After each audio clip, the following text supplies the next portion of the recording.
You're smarter than the other guy, right? You don't want to No, listen to him. you're asking me to That's meet in the exactly what middle you're on something saying. that you haven't proven me wrong on. Why would I meet in the middle if you haven't proven me wrong? That doesn't make any I fucking haven't sense. proven you wrong. You're talking to Nicholas, not me. Nick didn't prove I me have a wrong question. either, and I don't even know if he was trying to. He was just asking me questions. How's it going? Good. That's good. Are you a agreeer or are you a disagreeer? I am a disagreeer. I don't think he's authoritarian enough. See, I told you. For the devil. We Speak broke of the devil. 50%. Damn it. Take the devil. I'm a very authoritarian guy. So I think there needs to be a lot more authority in the United States. Okay. We're not running a police state right now. All right. Well, then let's just cut the shit and get to the heart of the good question. Do you agree that Donald Trump was right to put the result of the 2020 election in the vice president's hands? No. Okay. Do you agree that that's probably like a level of authoritarianism that we shouldn't be condoning? That's not what I'm speaking about. Like, that authoritarianism is just judicial and What do you mean checks and judicial? balances. Because you're just going through the courts, seeing where you can like mop up your extra bit of law. That is not that's not what he was doing. What I'm referencing is that they were trying to get Vice President Mike Pence to choose fraudulent electors. That doesn't exactly. The idea But was to you bypass can't do Congress and that. bypass the courts. It had nothing to But do with you Congress and can't the courts. do that. Right, You can't do that. But he did try to get Vice President Mike Pence to do that, right? Yeah, he did. I disagreed with it. Do you just disagree with it, or do you think that it was like a big problem? I think it's a big problem, and I disagree with it. But I don't think it's the end of the world because Okay. people have brains and they know what to do. So when I'm talking about situation. Donald Trump being an authoritarian, I'm not like I am talking about him expanding presidential power, but I'm doing it specifically to say that whenever we're expanding presidential power so far to where him and his vice president are able to determine the outcome of elections, that's the problem. And Donald Trump absolutely did try to do that, and no one really cares. Okay, can I rebuttal that point? Because it always goes two ways. Yeah. So it was authoritarian to basically tell the American people that your son, who is a criminal, should be pardoned specifically for 10 years, and specifically pointing out 2014. What happened in 2014 with Joe Biden and Hunter Biden? I don't know. I mean, I know it was like generally the Ukraine Burisma thing, but I know that the House impeachment probe found nothing, and I know that the investigations have found nothing linking Hunter then why Biden would he to pardon Joe him? Biden. I don't know. I don't agree with the pardon, but to be clear, that doesn't hold even remotely a Exactly. candle It to. always goes But to be clear, both that doesn't ways. even hold even the fucking first bit of wax to making the candle that Okay. Donald Trump So, trying to yeah, pressure let's- the vice let's president do to a, change the outcome of the election does. Yeah, let's First do off, another first off. example. There's so many examples we can go through. It goes back and forth. Is It goes any of both them ways. going to hold a candle to trying to get the election results overturned? Well, so first off, you're coming from a point of view where that's not allowed. And Yes. no, so that's actually provably false. If you look at the Constitution, Mhm. it doesn't give any specific directions about how elections run. It's all based by whatever we've been doing so far. And I feel 2020 election was an instance where a president wanted to see how far he could go and see how true, like, this is probably virgin territory when it comes to constitutional legalese. And I feel if he fought, that he had the reason to do that. And if he fails, if he succeeds, doesn't really matter. At least we have now an ambiguity in the Constitution, and hopefully court cases can help clarify what's happening. Because it says in the Constitution that the person who has the final say in accepting the votes is the vice president.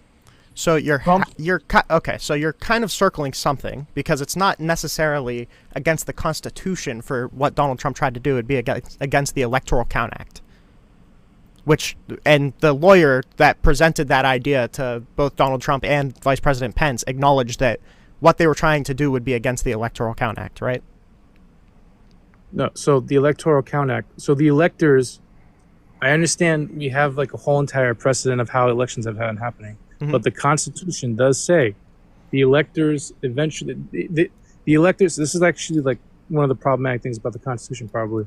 It really says in the Constitution that the electors chosen by the state can decide who is president regardless of what the state elects, right? Yeah. And maybe this shows, and Trump, like, he was just trying to see, like, I'm not trying to justify it, but it could be that this outsider doesn't know anything about politics, and he attempted to do something, try to see if it, like, and like, we're faulting him for trying to overthrow the government. I don't think he's overthrowing the government because it's literally in the Constitution, these procedures, right? Well, what And I was putting forward is not that he was trying to the overturn the Constitution stuff is another claim. It's irregardless to this one. The point that I was saying is that Donald Trump tried to get Vice President Mike Pence to be the one to unilaterally choose who won the election, which is not outlined within the Electoral Count Act, and it explicitly broke the Electoral Count Act. And Yeah, it always goes both ways. but though. Like, it does you can not. always That does pick- not go both yes, ways. it It just does. it did just violate the Electoral Count Act. And Yes, John but then Eastman, I can bring up a John Eastman, point, and just then I let me can finish. argue Let me like finish you real quick. do. Let me finish real quick, and then I'll throw it back to you. So, John Eastman acknowledged in the Eastman memo that it would violate the Electoral Count Act, and when I think it was Greg Jacob asked him in a private meeting. If he thinks that his proposal would get upheld by the Supreme Court, he said that it would be thrown out unanimously. So I don't see any constitutional precedent that says that the vice president has that level of power. There's definitely no like outside legal precedent that shows that the vice president has that much power. If you want to say that, oh, well, Donald Trump is just an outsider and he wanted to test the limits of the law, that's fine. But I don't think most people want a non-politician to go into the White House and fucking throw himself into all the barriers and Then potentially why get was literally the why election was it? overthrown in his favor. Not that point, but that's literally. But so why the he thing was is, elected. there's an illusion that the election is what it is, and we should maybe empower the people. But are we just focusing on the one guy because we didn't like him? Like, what if the tables were turned? What if it was a Democratic person who, say, challenged the election results? No, I understand. we're not Did that talking. in We're not talking about 2016. challenging the election results. We're talking about submitting fraudulent electors and violating the Electoral Count Act to try and get the vice president to be the only person to make the determination as to who is the president. Well, That is completely different than challenging the Well, election is so- fine. Because so it the thing goes is there- both ways. So the thing is there too, though. If you're talking about the those electors that were sent or something like they call them fraudulent electors or alternative electors, Mhm. so that's another point of ambiguity in the Constitution. And I'm not saying it wasn't sneaky of Republicans to send people there, right? But the thing was, I don't know the actual facts of it, but from what I've like every single fact of it, but Mhm. from what I remember and from what I'm hearing, it wasn't decided in those states where the electors were sent from. So it is able to it is possible for both parties to send their electors in case there is that sort of thing to Yeah. go into thing. But what happened was, I feel, or not I feel, but like what the person on the newscast said was that the people themselves, they just like wrote themselves in when they shouldn't have. So yeah, But the thing here's the Sorry, go ahead. Sorry. here was the problem with the electors is that there is historical precedent for when there's like a outcome determinative recount going on that both parties can send electors in case the result getting overturned. That's what happened in 1960 in Hawaii. So that was the historical precedent for sending an alternative slate of electors, and that if that's what they wanted to do, then that's fine. That's completely allowed. The problem, the problem is that yeah, represented Hey, guys. they Can I were interject here well. for a second? Let me finish real quick. So they were. The problem is that they were trying to submit their alternative slate of electors without the knowledge of the state or without the knowledge of the media, and then they tried to get Mike Pence to usurp the governor's power in certifying them by certifying them himself and then decertifying the ones that the state certified, in which that would make Donald Trump the president. So I know that some dude has been trying to talk, so go ahead. Yeah, just really quickly. What do you call an equation that two mathematicians can't agree on? Go ahead. That's what you guys have been doing this entire time. No.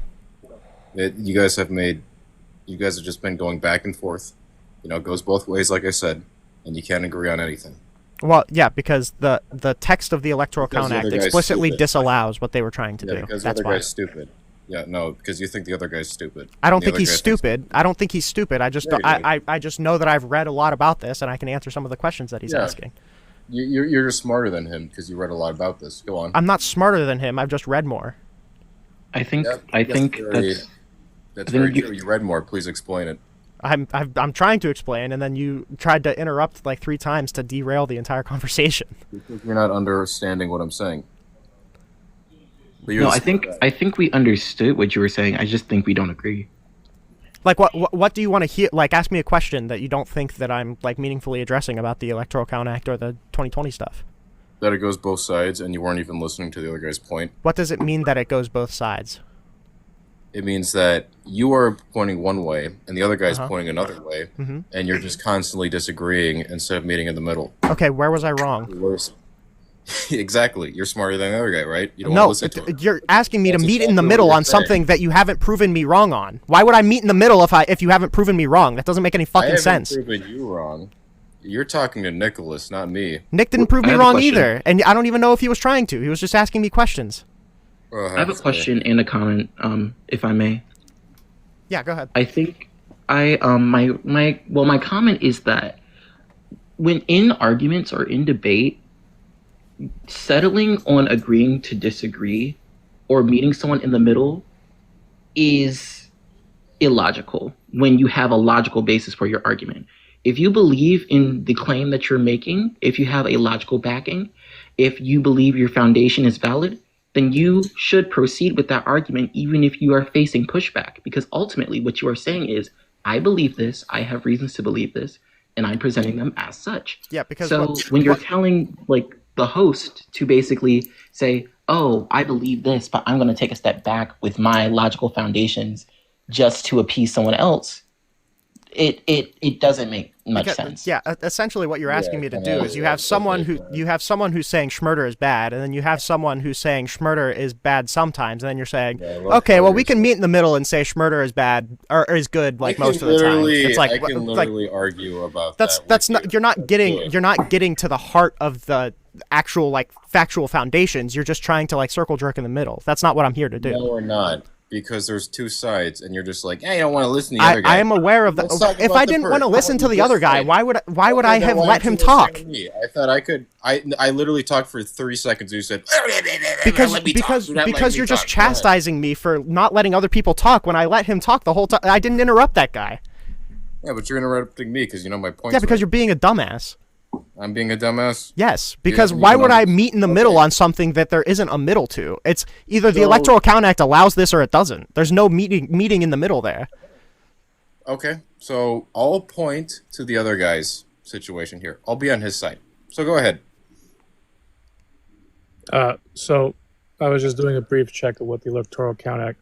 Hope I got this one right, but from what I was reading from the quick blurb on Wikipedia and I consider, it seems to me that all it's really saying is that Congress doesn't have the ability to decide if there's like uncontested results, and it sets some procedures, but it wasn't really saying exactly what those procedures were. Yeah. So how so it says basically what I'm assuming is not assuming, but like what I've read, it just basically says the states have to get their act together before they send electors to the Capitol Hill to finalize the results, right? Yeah. So Pharmacy. what the Electoral Count Act lays out is it is like the states actually like individually set the processes by which they certify their electors, but the Electoral Count Act lays out that the states are to do that, and then whenever they are submitted, it lays out the process by which Congress can either certify those electors or vote to object to those electors.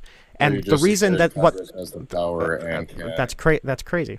So the reason that what Donald Trump was asking Mike Pence to do violated the Electoral Count Act is because they wanted to bypass congressional certification of the electors and state certification of the electors, and they Right. wanted to make it so Mike Pence could unilaterally certify the electors. You didn't So- explain how. So my question here, Oh. my follow up. Sorry, something. No, just explain how, Renyald. Explain how they were asking him to do that? No, how it violate the act. Yeah, that's Because my they question. were asking Mike Pence to unilaterally certify or decertify these electors instead of the state certifying them, and then Congress debating over whether or not to certify or decertify. They wanted Mike Pence to do all of that instead. But the Congress were also doing that as well. Wouldn't you agree? They were, but that's because Mike Pence refused to go through with what they were asking him to do. Nicholas's point was, right? No, I don't think so. First of all, and second of all, it was. If that is what Congress was doing, I agree that is what Congress was doing. But the reason that they were doing that is because Mike Pence refused to do what Donald Trump and John Eastman was asking him to do. Okay, so I guess Mike Pence did have the power then, right? No, he refused to do to enact the power that they were claiming he had. He refused, but he had the power, right? No. But then why would he refuse if he didn't have the power? Because you don't have the power to schmurder someone. If you refuse to schmurder someone, that doesn't mean that you have the power to do it. So you're just in the middle there, Rignol. He's a fucking idiot. I'm kicking that guy. That dude's a fucking idiot. Okay, go ahead. All right, so we're not talking about schmurder. We talk about making a decision here. So yeah. I just took a quick glance at the Electoral Count Act because I never heard of that before in my life. Mm-hmm. But from what I saw, it says that the Congress has. It basically doesn't say Congress can do anything. It says the states have to basically get their shit straight before they send anything to the Capitol Hill, right?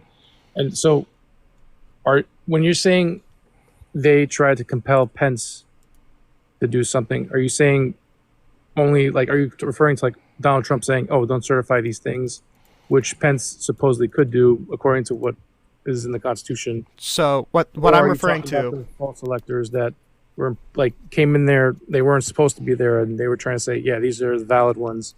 Pence, count these, not those other guys. So do you know who John Eastman is? John Eastman? Yeah.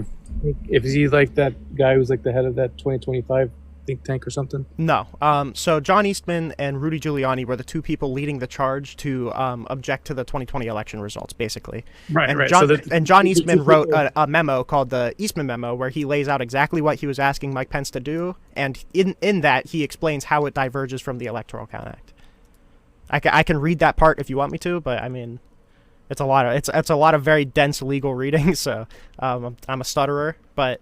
If you want to look it up, it's all laid out in the Eastman memo, and that memo is pretty publicly available. Right. Yeah. Sure. But so that's Eastman talking to Pence, right? Eastman writing the memo, distributing that to the Trump administration, and then Pence and Greg Jacob had multiple meetings with John Eastman and Donald Trump to convince Mike Pence to go through with what was in the Eastman memo. Right. But back to the point I'm trying to suggest here. Mm-hmm.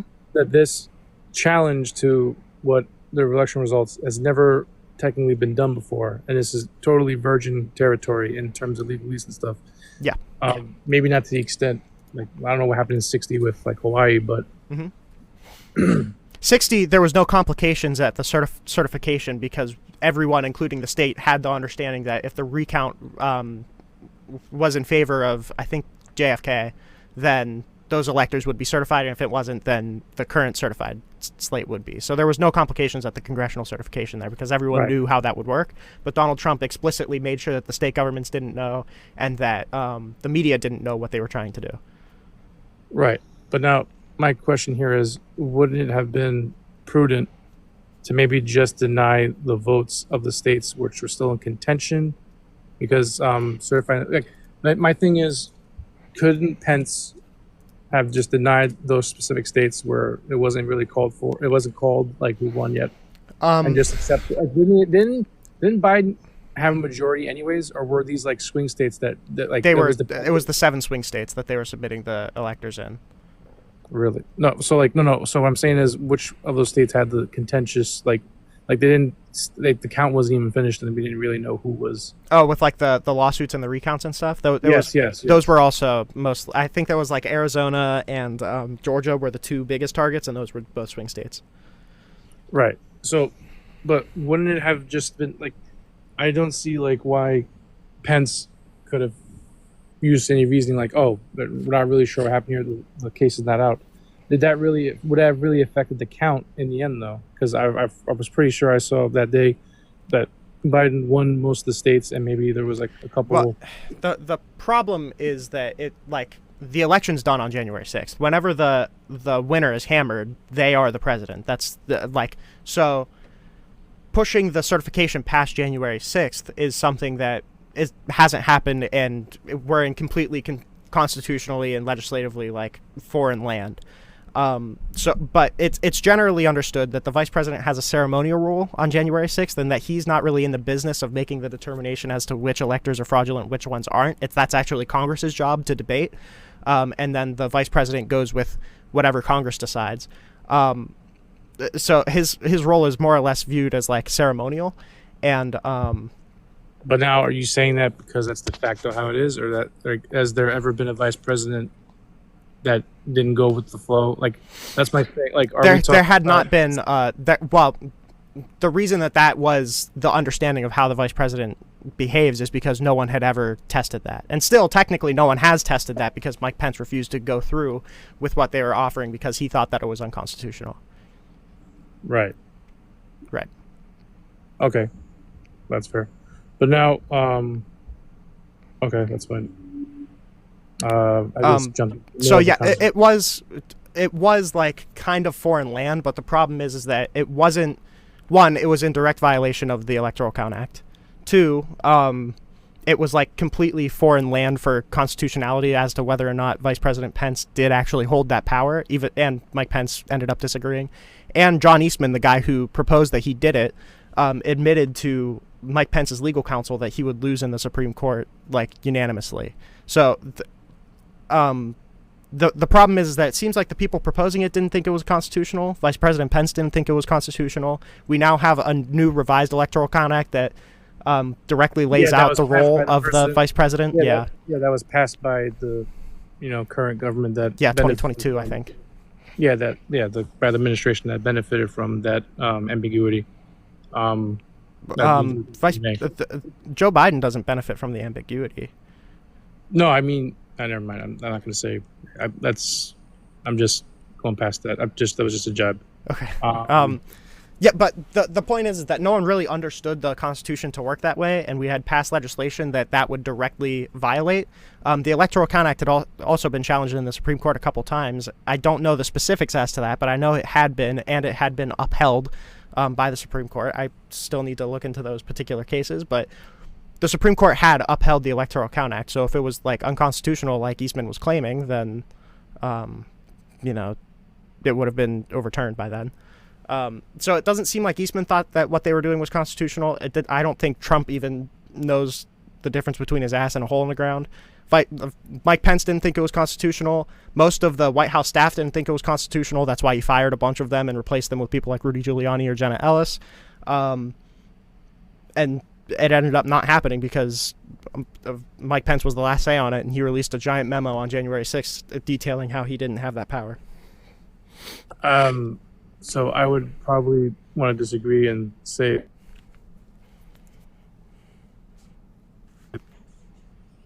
thanks for having me. Oh, that's not good. Can everyone still hear me, or was that on his end? Yeah, we can still hear you. Okay. He must have just lagged out or something. He was asking. I like conversations like that because he was asking like kind of tough questions, but I don't know if I was like actually able to articulately answer the questions that he was trying to get me to answer. I was trying my best, but like they're just like really complicated questions, so I don't know exactly what he was asking me a lot.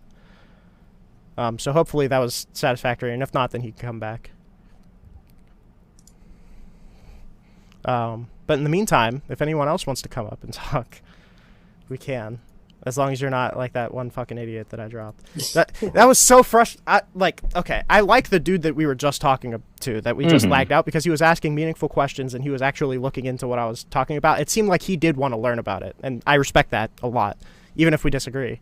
The other dude was just fucking derailing, and it felt like it was like I fucked his mom with the way that he was just like coming after me for no reason. Like, whatever.